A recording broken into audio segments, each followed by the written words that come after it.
एक बार फिर से आदिवासी समुदाय को लेकर चर्चा तेज हो गई है। आदिवासी समुदाय को सरना कोड अलग से दिया जाए, इस पर बहस चल रही है। बीजेपी के राज्यसभा सांसद समीर उरांव का कहना है कि इसके लिए संविधान संशोधित करना होगा। इसके बाद ये भी तय होना जरूरी है कि वो किस श्रेणी में रहेंगे। समीर उरांव इस विषय को संसद में उठाएंगे। उनसे बात की हमारे सहयोगी राजेश कुमार ने। उत्तराखंड में एक बहुत बड़ा विषय और महत्वपूर्ण विषय यह रहा है कि सरना कोड की मांग काफ़ी समय से हो रही है।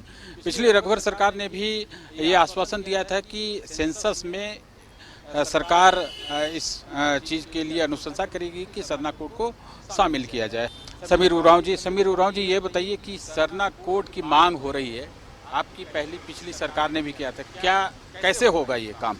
निश्चित रूप से जनजाति समुदाय आज के दिन में एक अपने को एक आस्था और विश्वास के साथ जोड़ करके एक अलग धर्म के साथ अपने को रखना चाहती है। इसके लिए सरना कोड की मांग कर रहे हैं, लेकिन इस सरना कोड के मांग के पृष्ठभूमि में भी हमें जा कर के देखना और जानना चाहिए।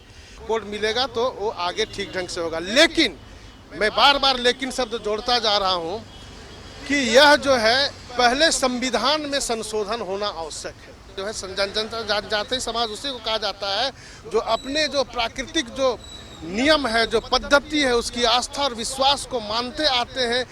वही जो है एक के दायरे में आए हैं, और जिसको जो है आदिवासी इसको पिछले दिनों में कई नामों से लोग पुकारा है।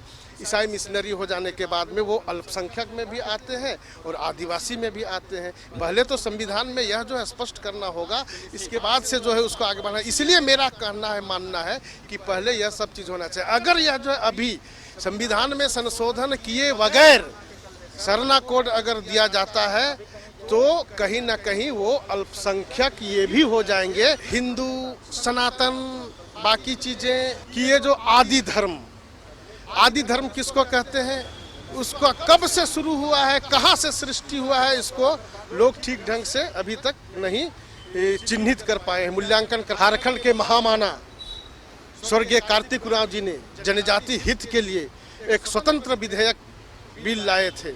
उस विधेयक को संसद के लगभग 350 सांसदों ने उसमें हस्ताक्षर किए थे और वह विधेयक जो है पास होने ही वाला था।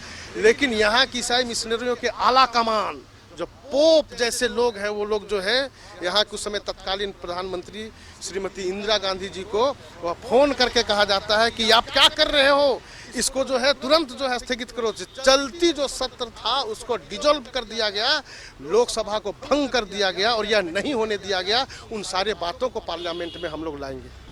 कैमरामैन कौशल के साथ राजेश कुमार, न्यूज़ 11 भारत, रांची।